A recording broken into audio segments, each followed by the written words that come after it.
안녕하세요. 저는 55살에 가족을 위해 매일 열심히 살아가고 있는 집안의 가장입니다. 하나뿐인 이쁜 딸 결혼시키고 아내와 오래간만에 둘만의 시간을 가지게 되니 조금이라도 젊었을 때 많은 시간을 보내지 못한 것에 대해 미안한 마음만 드네요. 사람이 큰일을 겪다 보면 인생 자체가 바뀐다고 하잖아요. 저 또한 최근에 겪게 된 일들로 인해 제 삶 전체가 바뀔 정도로 엄청난 일들이 펼쳐지게 되었습니다. 저희 가족에게 처음으로 위기가 찾아왔을 때 이야기는 시작됩니다. 그때가 아마 2년 전 가을이 지나고 겨울로 접어들 때쯤 한창 바쁠 시간에 전화 한 통이 오게 되었는데 워낙 바빠서 받지를 못했었어요. 그런데 한두 번 전화해도 안 받으면 나중에 다시 하던가 좀 기다려주면 되는데 업무 진행을 하지 못할 정도로 쉬지 않고 연락이 오는 바람에 어쩔 수 없이 작업하던 걸 중단하고 장인어른의 전화를 받게 되었습니다. 그리고 충격적인 한마디를 듣게 되었죠. 김서방, 왜 이리 전화를 안 받나? 내가 지금 얼마나 급한 줄 알아? 미안한데 내가 나중에 10배로 갚을 테니 돈 좀 빌려주게. 장인어른, 갑자기 전화하셔서는 그게 무슨 말씀이세요? 앞뒤 다 잘라먹고 돈을 달라뇨. 저에게 돈이 어디 있어요? 전부 은영이가 관리하고 있는 거 장인어른도 알고 계시잖아요. 무슨 일이 있는 거예요? 지금 어디신데요? 당연히 은영이가 돈 관리하는 거 알고는 있는데 자네가 집안의 가장이잖냐. 그 정도의 힘도 없는 건 아니지? 한 1,000만 원만 일단 당겨줘봐라. 많으면 많을수록 좋아. 최소 1,000만 원이고 더 해줄 수 있으면 한 5천만 원 정도 빌려줘도 돼. 내가 나중에 10배로 갚는다니까. 오전 중에 최대한 당겨봐봐. 지금 하던 일 멈추고 당장 전화해라. 알겠지? 아니요. 그렇게는 못 해드리죠. 갑자기 전화하셔서는 제대로 된 설명도 하지 않으시고 무작정 5천만 원을 달라는 게 상식적으로 이해가 되세요? 은영이한테도 말하지 않을 거니 그런 줄 아세요. 저희가 왜 그 큰 돈을 빌려드려야 하는지 타당한 이유를 가지고 오시면 그때 빌려드리도록 할게요. 노름이나 부동산 이런 거 하실 생각이면 아예 마음 접도록 하세요. 장인어른은 무턱대고 전화를 하셔서는 돈부터 빌려달라고 하시는데 너무 당황스럽더라고요. 당연히 그렇게는 못 해드린다고 설명을 해드렸고 돌아오는 답변은 예상했던 대로 난리가 나고 말았습니다. 장인이 빌려달라는데 무슨 이유가 필요하냐고 수화기를 대고 소리치시길래 일이 바빠서 나중에 다시 대화하자며 전화 끊어버렸습니다. 그 뒤로 몇 번 반복해서 연락하시더니 끝내 받지 않자 더 이상의 전화는 오지 않았어요. 그때부터 일이 손에 잡히지 않더라고요. 장인 때문에 양가 집안 휘청거릴 때가 수도 없이 많았었죠.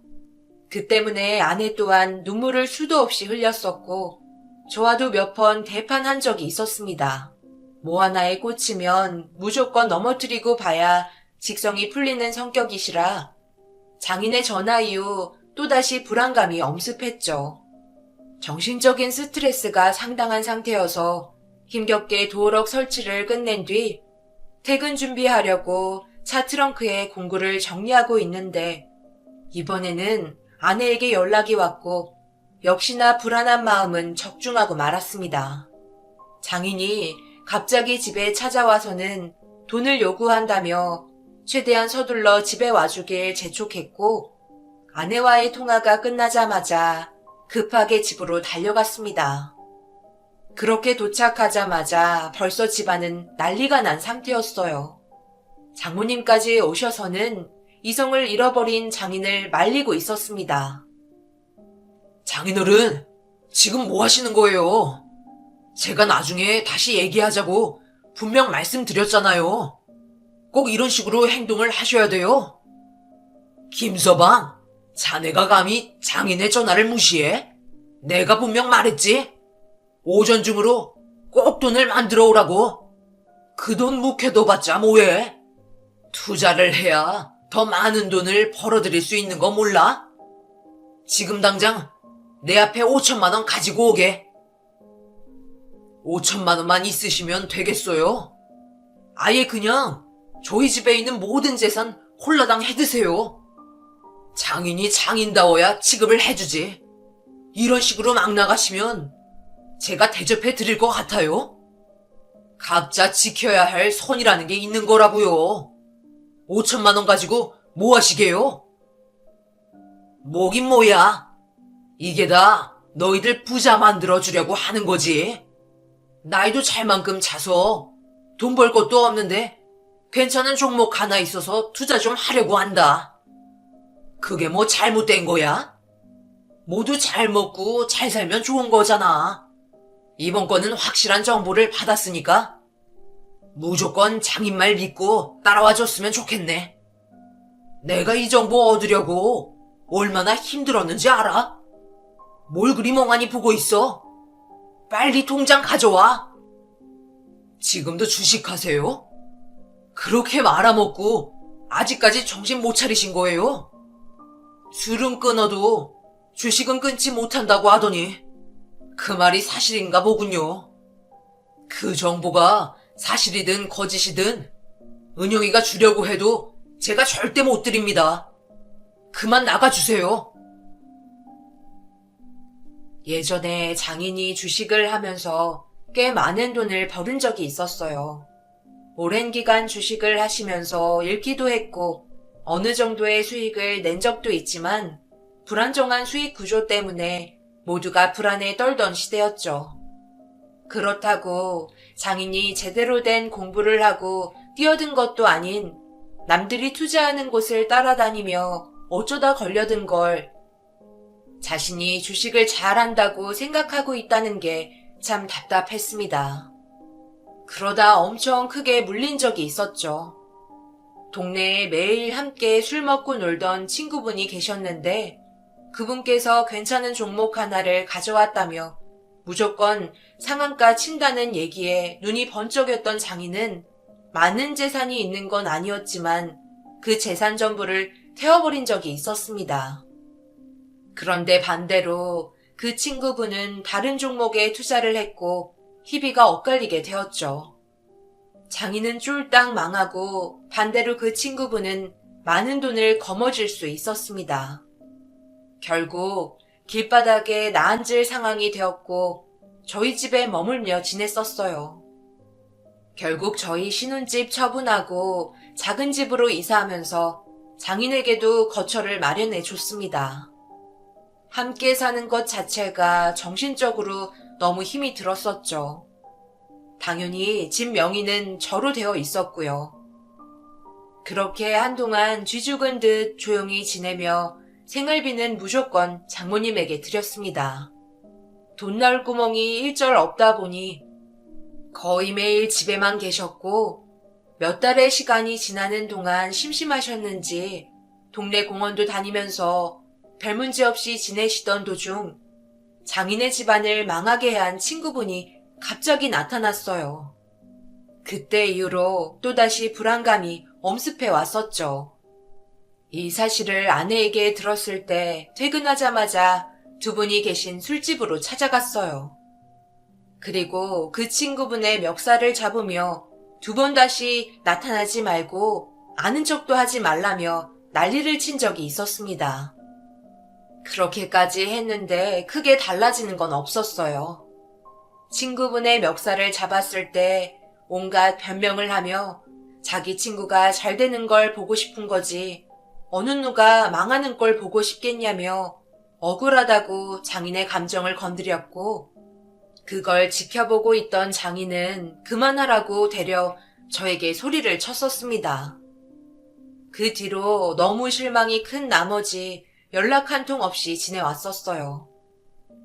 그런데 또다시 이런 식으로 가족들을 힘들게 하니 너무 화가 나더라고요. 그만큼 당했으면 됐지 또다시 이용당하려고 돈을 뺏어가려는 장인의 모습에 한숨만 나왔습니다. 그렇게 집안이 떠나갈 정도로 장인과 한바탕한 뒤에야 겨우 내쫓을 수 있었어요. 장인이 집에 나가자마자 아내는 다리가 풀렸는지 그 자리에서 주저앉아 눈물을 흘렸습니다. 장모님은 피해를 줘서 미안하다며 장인의 뒤를 따랐고 그제서야 한숨을 돌릴 수 있었어요. 주저앉은 아내를 일으켜 방 안에 들여보낸 뒤 널브러진 집안을 정리하면서 이렇게 사는 건 아닌 것 같아 한참 뒤 어느 정도 진정이 된 아내와 진지한 대화를 이어나갔네요. 이런 식으로 함께 사는 게 맞는 건지 모르겠다. 차라리 장모님이 이혼하시고 우리와 함께 지내는 게 좋을 것 같은데. 나중에 더 큰 일이 벌어지는 것보다 지금 힘들어도 후회는 하지 않을 것 같아. 장인어른의 생각 없는 행동들 때문에 얼마나 많은 사람들이 피해를 보고 있는 거야. 장모님도 매일 힘들어 하는데 그 모습 보는 것 또한 나도 힘들어. 무슨 뜻인지 알지? 나도 잘 알지. 그런데 이혼하는 게 쉬운 일도 아니고 무조건 엄마가 이혼하자고 얘기한다고 한들 아빠가 쉽게 이혼해 주겠어? 아무것도 가진 것 없는 빈털터리인데 분명 이혼하는 조건 내걸면서 돈 달라고 할지 몰라. 정말 이렇게 사는 거 지긋지긋해. 그냥 예전처럼 택시 일이나 계속하지. 그 친구분 때문에 우리 가족 인생 전체를 망쳤다고. 갑자기 왜 주식에는 손을 대서 집안을 풍비박산 만드는지 모르겠어. 조만간 엄마 불러서 앞으로 어떻게 할 건지 의논해 보도록 하자. 아내는 결국 눈물을 흘렸고 괴로워하는 표정을 보니 너무 마음이 안 좋았어요. 그날 저녁잠도 제대로 이루지 못할 정도로 심한 스트레스를 받은 상태로 아침 일찍 출근을 하게 되었네요. 그렇게 하루의 일정을 처리해가며 오후 늦게까지 큰 문제 없이 작업을 마무리해 가고 있는데 장모님에게 전화가 왔어요. 그리고 수화기에서 들려온 목소리는 상당히 다급해 보였고 무슨 이유인지 물어보자 충격적이게도 장인은 절대 해서는 안 될 행동을 저지르고야 말았네요. 급하게 장인에게 다시 전화를 걸어봤지만 받지 않았고 함께 일하던 직원에게 상황을 설명한 뒤 급하게 처갓댁으로 향했어요. 가는 동안 손발이 떨릴 정도로 안 좋은 전개가 펼쳐지고 말았습니다. 도착을 하자마자 반쯤 열려있는 현관문을 보니 바닥에 널브러져 있는 물건들과 가구들은 산산조각이 난 상태였어요. 장모님은 주저앉아 오열을 하고 계셨고 차마 눈뜨고 볼 수 없을 정도로 집안은 난장판이 되었습니다. 처갓댁에 오면서 아내에게도 상황 설명을 했었기 때문에 뒤이어 아내도 급하게 들어와 떨고 있는 장모님을 안아주며 진정시켜 주었어요. 그리고 어떻게 된 일이냐고 물어보자 장인이 남기고 떠난 한마디에 너무 화가 치밀어 올랐습니다. 전날에도 심상치 않은 분위기로 이끌어 나갔는지 장모님은 계속 좋게 말을 이어나갔지만 5천만 원을 빌려주지 않는 점에 대해 끝까지 불만을 가지는 바람에 결국 절대 손을 대지 말아야 할 대출을 받고 말았습니다. 그것도 이자율이 엄청 높은 사채업자에게 돈을 빌리고 말았던 거였죠. 장인의 행동 때문에 신용이 좋지 않아 안전한 대출을 받을 수가 없었는데 하다하다 사채업자에게 대출까지 받게 될 거라고는 전혀 생각하지 못했었습니다. 몇 번이고 장인에게 전화를 걸어봤지만 받지 않았고 그날 처갓댁에 머물러 있으면서 늦은 저녁까지 집에 돌아가지 않고 버티고 있었어요. 그런데 그날 저녁 집에 들어오지 않으셨고 그 다음 날도 오지 않으셨습니다. 그리고 일주일이 지나서야 늦은 저녁 현관문 비밀번호를 누르는 소리가 들렸어요. 천천히 들어온 장인은 안색이 좋지 않은 상태로 고개를 푹 숙인 채 아무 말 없이 현관 앞에 서 있었어요. 그걸 지켜보고 있던 저희와 장인과의 사이가 정적이 흐르는데 갑자기 털썩 주저앉더니 땅을 치며 통곡을 하면서 미안하다는 말을 반복하셨네요. 그때 알게 되었죠. 모든 돈을 탕진하고 말았다는 것을요. 어떻게 된 거예요? 얼마를 끌어다 쓰신 거냐고요? 하지 말라고 그렇게 뜯어 말려도 끝까지 해야만 직성이 풀리세요? 사채업자에게 얼마나 빌리신 거예요? 갚을 능력도 되지 않으면서 이런 식으로 일을 꾸미면 저희가 도와줄 거라고 믿고 저지른 거죠? 친구놈이 확실한 추천주라고 얘기하면서 자기도 이득 봤다며 어느 업체를 소개해 주더라고. 그리고 이익을 남긴 통장을 보여주는데 투자금보다 훨씬 많은 돈을 받은 통장을 보게 되니 눈이 안 돌아. 나는 그동안 집안의 가장 노릇도 제대로 해본 적 없어서 이번 기회에 너희들에게 큰 돈을 안겨주고 싶었던 것 뿐이라고. 그래서 사채업자에게 1억을 빌렸고 투자 자문사가 1억이 담긴 통장에 계좌에 들어와서 자신들만 알고 있는 비밀 종목에 1억을 나눠 주식을 사고 팔고 해서 수익금을 불려주기로 했었지. 당연히 친구놈이 벌어들인 수익이 자그마치 5억이라 나도 하게 된 거야. 그럼 지금 아버님의 계좌에는 1억의 돈이 남아있지 않다는 거예요? 사채업자가 1억을 순순히 빌려주지 않았을 텐데 어떻게 대출을 받으신 거죠? 남의 말만 믿고 아무 생각 없이 그런 식으로 혼자 결정한 사람이 어디 있어요? 쉽게 벌리는 돈은 뒤가 구리다는 건 생각 안 해보셨어요? 1억 어떻게 빌리셨는지 설명해 보시라고요. 왜 아무 말도 못 하시는 거예요? 친구놈이 보증 서준다며 손이자 10% 미리 건네주니 바로 1억 대출해 주더라고. 그래서 바로 시작하게 된 거였지. 뭐라고요? 그래서 그 친구분 어디 계신데요?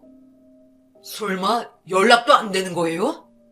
자체가 얼마나 무서운 건지 알면서 저희와 한마디 상의도 없이 친구분 말만 믿고 이런 식으로 일을 저질러요? 제때 못 갚으면 이자에 이자를 불려버리는 게 사채인데 안 되겠네요. 더 이상은 장인어른과 함께 살아갈 수 없을 것 같아요. 저희는 그 돈 해결해주지 못하니 혼자 감당하세요. 아시겠어요? 장인의 충격적인 행동으로 인해 더 이상 손을 쓸 수가 없었어요. 저희도 당장 1억이라는 돈을 마련할 수 있는 여유도 되지 않았고 무책임한 행동을 처리해 준다면 분명 나중에는 이보다 더 큰 문제를 키울 것 같아 당장 이혼하시라고 소리치고 말았네요. 아내와 장모님은 장인의 행동에 오열을 했고 결국 극도의 스트레스를 받은 장모님은 쓰러지게 되었습니다.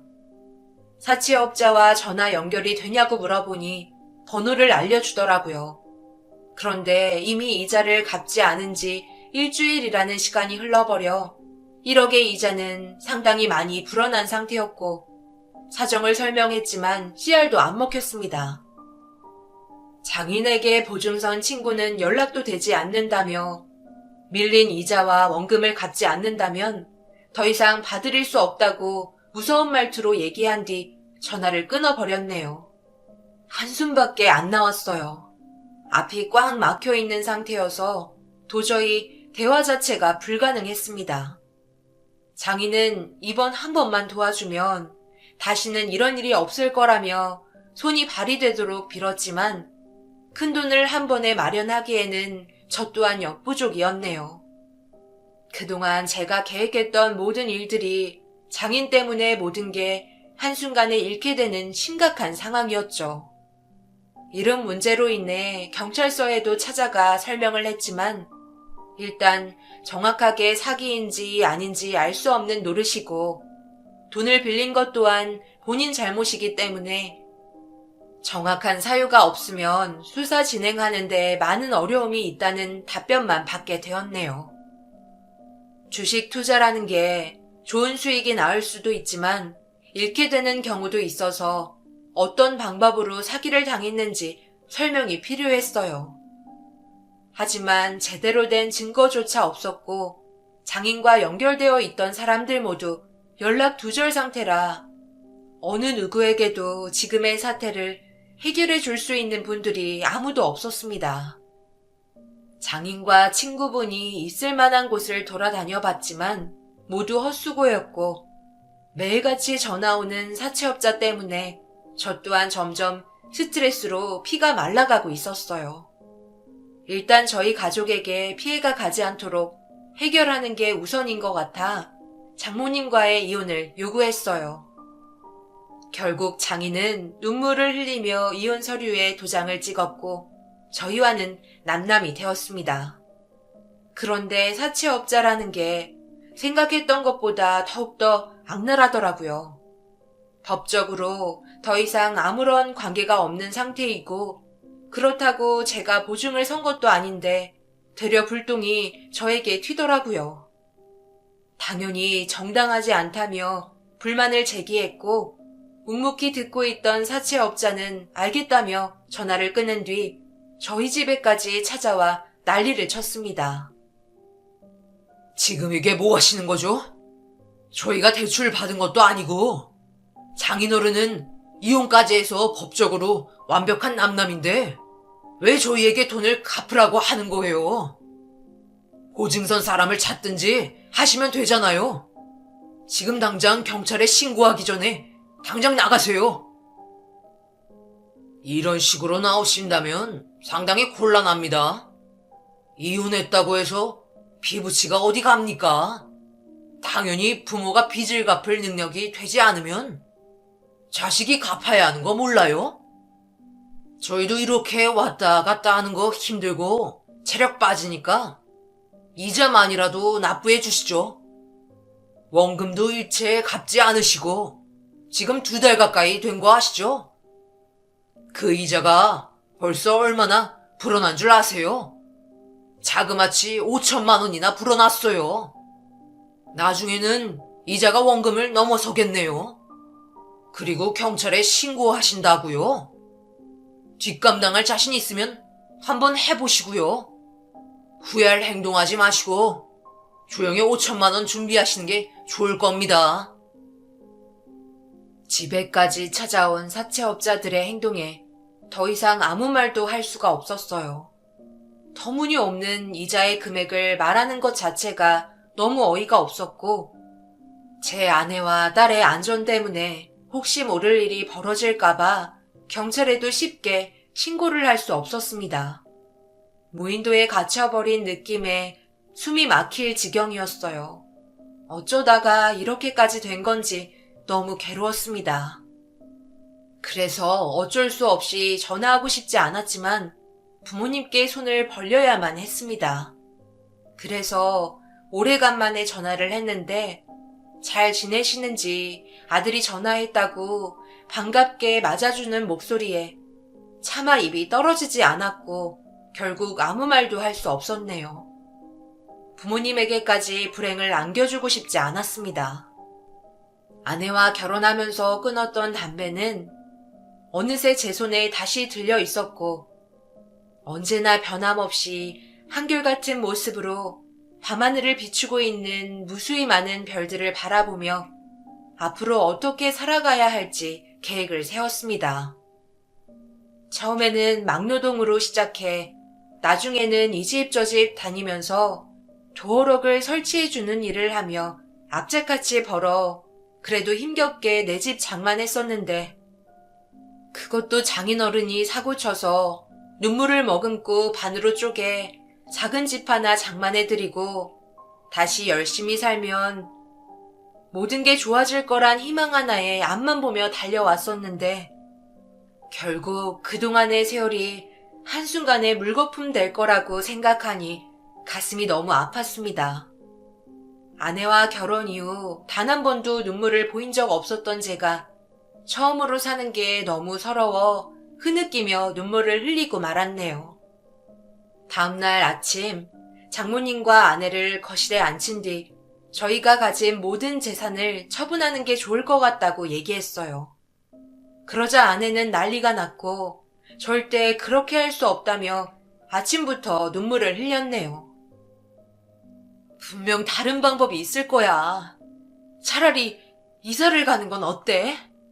우리가 빌린 것도 아니고 보증서 준 것도 아니잖아. 가족이라는 이유 하나 때문에 돈을 갚아줄 필요는 없다고. 두 분 이혼하셨는데 왜 우리의 전 재산을 털어줘야 하는 거야? 그놈들이 하는 말 들었잖아. 나는 뭐 이렇게 하고 싶어서 그런 줄 알아? 가족의 안전을 우선순위로 둬야 한다고. 그래도 이건 아닌 것 같아. 경찰에게 지금의 상황 설명하고 우리의 안전을 확보해달라고 얘기하자. 점점 시간을 끌면 끌수록 빚은 산더미처럼 불어날 테고 나중에는 정말 우리까지 위험에 처해질 수도 있어. 김서방, 그래도 그건 아닌 것 같네. 나도 은영이와 같은 생각일세.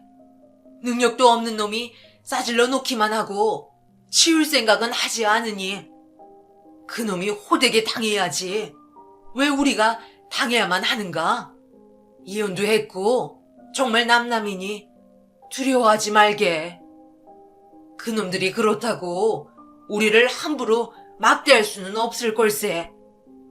일단 다른 지역으로 이사부터 하는 게 좋을 것 같으니까 서둘러서 움직이자고. 그놈들이 이사한 지역까지 찾아올 수가 있겠어? 분명 말도 안 되는 이유 붙여서 더 많은 돈을 요구할 걸세. 아내와 장모님은 절대 그놈들에게 돈을 쥐어줄 수 없다며 이사를 하자는 의견을 내세웠고 결국 그렇게 하기로 결정했어요. 가족의 안전도 우선이지만 저희가 억울하게 모든 걸 뒤집어 쓰는 건 아닌 것 같아 고민 끝에 따르기로 했습니다. 그렇게 서둘러 정리를 하고 최대한 급하게 이사를 하게 되었어요. 제가 하는 일은 다른 지역에서도 충분히 할 수가 있어서 큰 문제는 없었습니다. 좀 더 부지런히 움직인다면 자리 잡힐 때까지 먹고 살 정도의 수익은 만들 수 있었어요. 새로운 지역에서 가지고 있던 전단지를 새벽마다 뿌리며 밤낮 가리지 않고 자리를 잡기 위해 정신없이 두 발로 뛰어다녔습니다. 전화번호까지 새롭게 싹 다 바꿨기 때문에 저희를 찾을 수 없을 거라 생각했었어요. 그렇게 쉬지 않고 전단지 뿌려가며 열심히 도어락 설치를 하던 도중 한 통의 전화를 받게 됩니다. 그리고 예상하지 못한 사건이 벌어지고 말았네요. 새로운 지역에서 자리를 잡기 위해서는 남들보다 좀 더 저렴한 가격으로 진입을 해야 살아남을 수 있을 것 같아 주변 시세를 알아본 뒤에 확실히 저렴하다고 체감할 수 있을 정도까지 가격을 내리게 되었어요.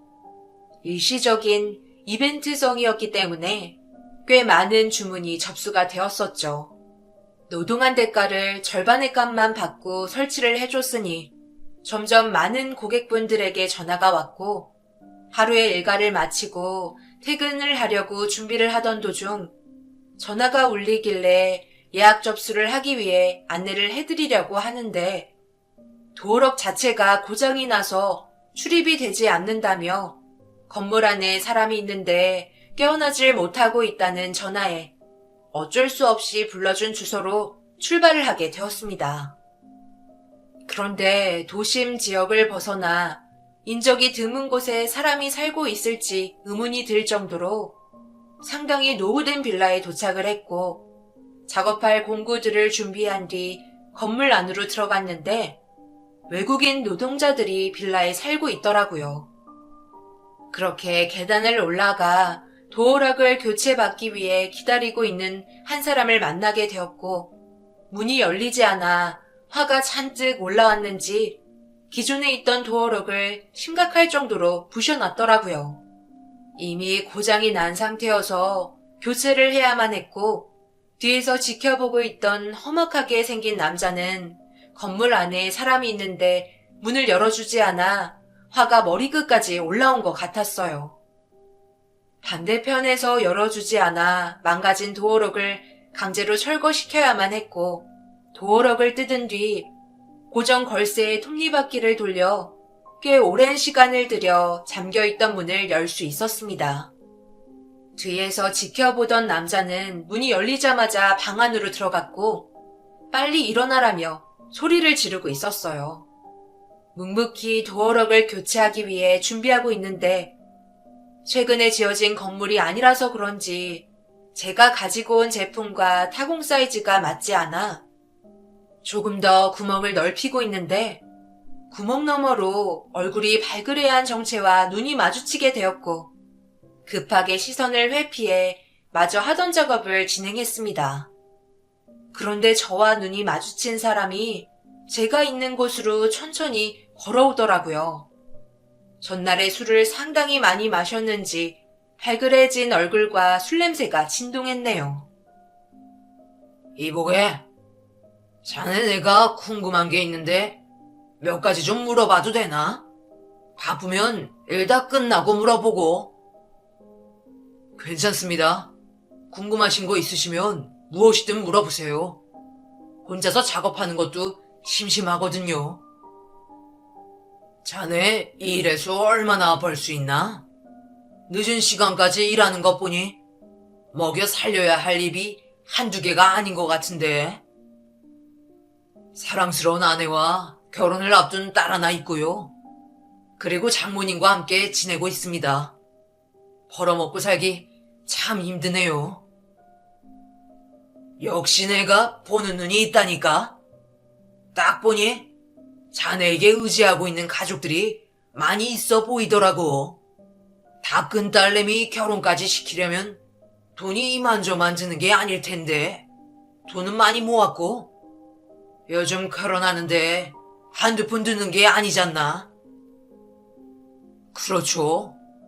돈이 너무 많이 들어서 이렇게 저녁 늦게까지 열심히 일하고 있습니다. 제가 할 줄 아는 일이 이것뿐이라서요.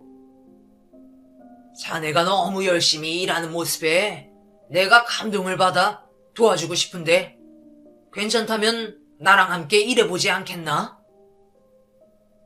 갑작스러운 노인의 제안에 당황스러웠어요.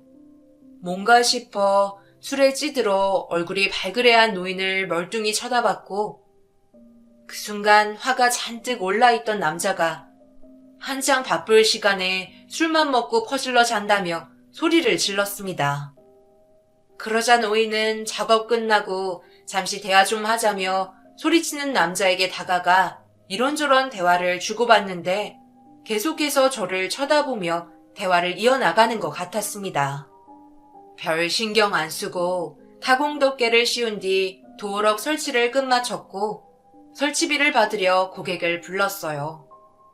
노인은 지갑을 펼쳐 보이며 안에 있던 돈을 일부러 의식하면서 슬쩍 보여주더니 제가 제시한 설치 비용보다 훨씬 많은 금액을 건네주더라고요. 그러면서 늦은 시간까지 일해준 야간 수당이라며 설치비만 받으려 하는 저에게 성의를 무시하지 말라고 소리친 뒤 잠시 커피 한 잔 하기를 원했습니다. 괜찮다고 얘기해도 잠시면 된다며 아주 잠깐만 대화하길 원하길래 거실로 함께 들어갔습니다. 자리에 앉아 있는데 뭔가 기계음 같은 게 반복적으로 계속해서 들리더라고요. 그래서 소리가 나는 방향 쪽으로 시선을 집중하고 있는데 그 모습을 보더니 궁금하냐며 방문을 열어 보여줬습니다. 그 안에는 꽤나 많은 컴퓨터들이 있었고 모니터에는 무언가가 자동으로 움직이고 있었어요. 천천히 몸을 일으켜 방안을 좀 더 자세히 살펴보니 한쪽에는 알 수 없는 서류들과 프로그램들이 자동으로 움직이고 있었고 또 한쪽에는 주식에 관련된 자료를 보고 있었습니다. 내가 왜 자네에게 이 광경을 보여준 줄 아나? 자네는 지금 돈이 간절해 보여. 그래서 무슨 일이든 할 것 같아 대화 좀 나눠보고 싶었던 거네. 그런데 내가 생각했던 대로 자네는 지금 돈이 많이 필요했고 마침 일손이 부족했던 나는 괜찮은 직원 한 명 뽑을 수 있는 계기가 된 거지. 당연히 자네가 싫다면 어쩔 수 없지만 괜찮다면 함께 일해볼 생각 없나? 힘들게 남들 집에 문고리 달아주며 푼돈 벌지 말고 내 밑에서 큰 돈 한번 만져보게나. 그렇다고 우리가 안 좋은 일을 하는 건 아닐세. 갑자기 이런 제안을 하니 당황스럽긴 한데요. 구체적으로 어떤 일을 하는지 궁금한데 알려주실 수 있으신가요? 그럼 당장 알려줄 수는 없지. 자네가 나와 함께 일한다고 얘기하면 그때부터 알려주도록 함세. 오늘 저녁까지 생각해보고 괜찮다고 생각한다면 이 번호로 전화 한번 주게. 이런 기회 흔치 않으니 신중하게 결정해야 할 거야. 노인은 저와의 대화가 끝이 나자마자 술을 마시며 방 안으로 들어갔어요. 그렇게 전화번호가 적힌 쪽지를 건네받은 뒤 천천히 계단으로 내려오고 있는데 그 순간 계단을 올라가던 사람의 얼굴을 보게 되었고 온몸에 소름이 돋고 말았습니다. 계단을 올라가던 사람은 다름 아닌 이사 오기 전에 찾아온 사채업자였어요. 모자를 쓰고 있어서 제 얼굴을 못 본 것 같아 사채업자가 간 곳을 바라보자 노인이 있던 집에 초인종을 누른 뒤 들어가는 모습을 보게 되었습니다. 도망쳤다 생각했는데 그렇지 못한 상황의 노인이 앞이 막막했어요. 일단 빠져나가는 게 좋을 것 같아 후들거리는 다리를 붙잡고 1층 현관에 도착하니 누군가가 통화하는 소리에 몸을 숨기고 말았습니다. 그리고 의문의 남자가 누군가와 나눈 대화는 더 큰 충격을 안겨주고 말았네요. 제대로 된 사람을 찾는 게 얼마나 힘든 줄 알고 그러는 거야? 나 지금 들어가 봐야 하니까 나중에 통화하자고. 너희들이 시키는 대로 아무 말 없이 일하고 있잖아. 나도 이제 지쳤다고. 남 속여서 돈 벌어먹는 게 쉬운 줄 알아? 그놈들 이사 간 것까지 내가 어떻게 알아? 집안을 풍비박산 내버렸는데 어차피 우리가 잃은 건 없는 거잖아. 우리 돈 가지고 노는 것뿐인데 그놈한테 이자만 받으면 되는 거잖아. 늙어서 어디를 가든 돈도 벌지 못할 테니 그냥 잡일이나 시키면서 데리고 있던지. 내가 무슨 수를 써서라도 그놈의 자식들 찾아낼 테니까 걱정 마라. 방법이야 있겠지. 어두워서 잘 보이지 않았던 얼굴이 가로등 불빛에 보이게 되었고 그 얼굴을 본 순간 너무 놀라 심장 박동수가 급격하게 빨라졌습니다. 장인의 핸드폰에서 봤던 친구분이었어요. 그때 알 수 있었죠. 장인이 속수무책으로 당하게 되었던 건 전부 이 사람들이 한통 속이었다는 것을요. 그때부터 제 머리가 돌아가기 시작했습니다.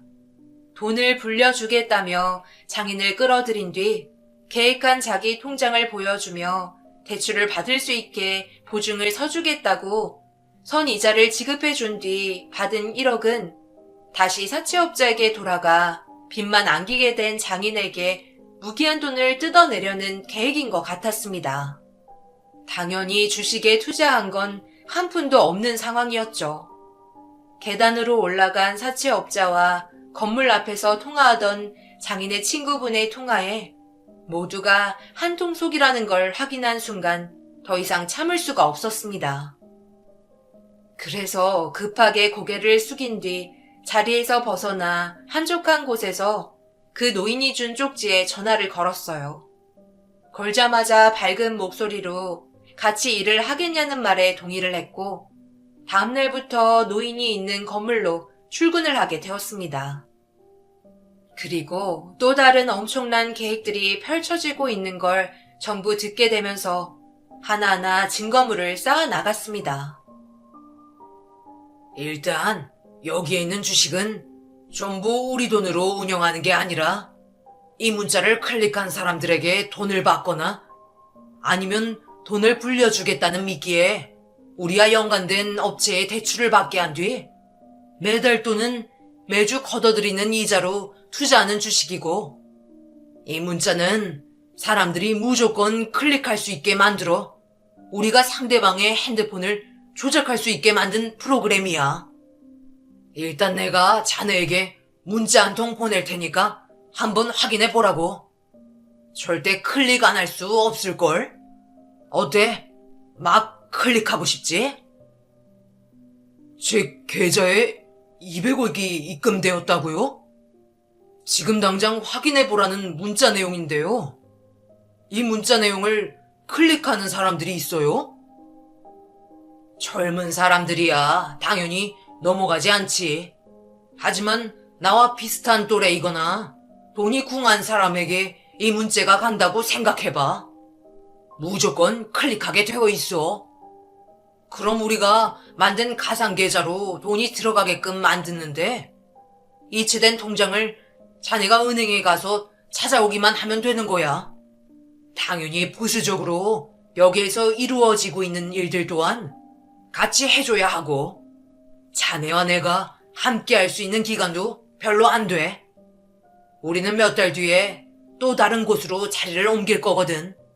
그러니 자네는 짧고 굵게 벌면 되는 거야. 말도 안 되는 작업들이 이루어지고 있는 걸 확인하게 되었고, 어떻게 자금을 빼돌리는지 두 눈으로 보게 되니 엄청난 충격을 받고 말았어요. 주식은 장인이 당한 것처럼 돈을 잃었다는 것처럼 보이게 한 뒤 사채업자에게 받은 대출의 이자를 안 갚아도 되는 걸 아무것도 모른 채 갚아 나가야만 했고, 받은 이자로 주식에 투자해 돈을 불리는 거였어요.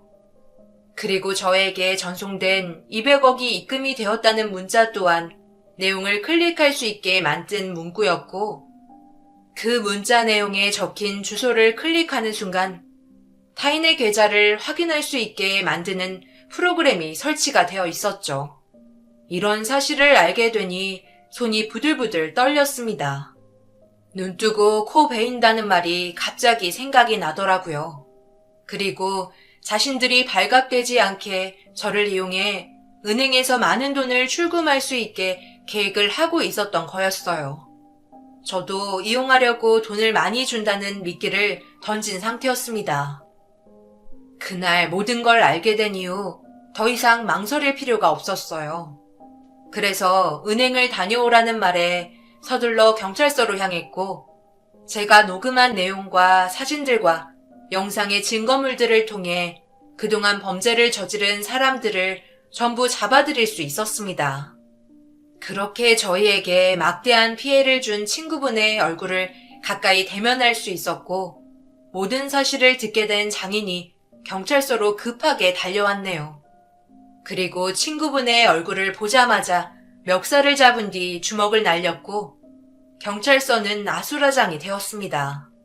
하마터면 저희 가족 전체가 길거리에 나앉을 상황이 될 뻔했던 걸 하늘이 도와줬네요. 그 뒤로 저희 가족은 빚 없이 생활할 수 있었어요. 차후의 일을 대비해 저희 가족은 다시 한번 이사를 하게 되었고, 새로운 곳에 정착해 지금까지 잘 지내오고 있습니다. 그 사람들이야 당연히 사기죄로 징역을 살게 되었지만, 그 게임에 당한 장인을 사건이 해결된 이후에도 용서를 할 수 없었어요. 장모님 또한 앞으로 살면서 더 이상의 스트레스는 받고 싶지 않다며 재결합을 거부했습니다. 아내 또한 무책임한 행동으로 온 가족의 위험을 빠뜨린 자기 아버지를 보고 싶지 않다며 인연을 끊어버렸네요. 지금도 저희 가족은 하늘에 감사하고 있습니다. 만약 이 사실을 밝히지 못했다면 지금도 매일 불안에 떨고 있거나 아니면 그 사람들에게 철저히 이용당하고 있었겠죠. 생각만으로도 끔찍합니다. 가진 거에 감사할 줄 알아야 한다는 걸 이번에 정말 크게 배우고 갑니다. 한도 끝도 없이 욕심을 부린다면 분명 자신에게 독이 되어 돌아온다는 걸 이번 일을 계기로 너무 잘 알게 되었네요. 여러분들께서도 사람이 사는데 돈이 분명 필요하지만 앞뒤 안 보고 돈만 쫓아간다면 분명 그 길의 끝은 절벽이라는 걸 제 사연을 통해 조금이라도 느끼셨길 바랍니다. 차라리 없는 게 더 행복한 것 같아요. 오늘 하루를 열심히 살아가시는 여러분들 언제나 웃음 잃지 마시고 힘내시길 바랍니다. 감사합니다.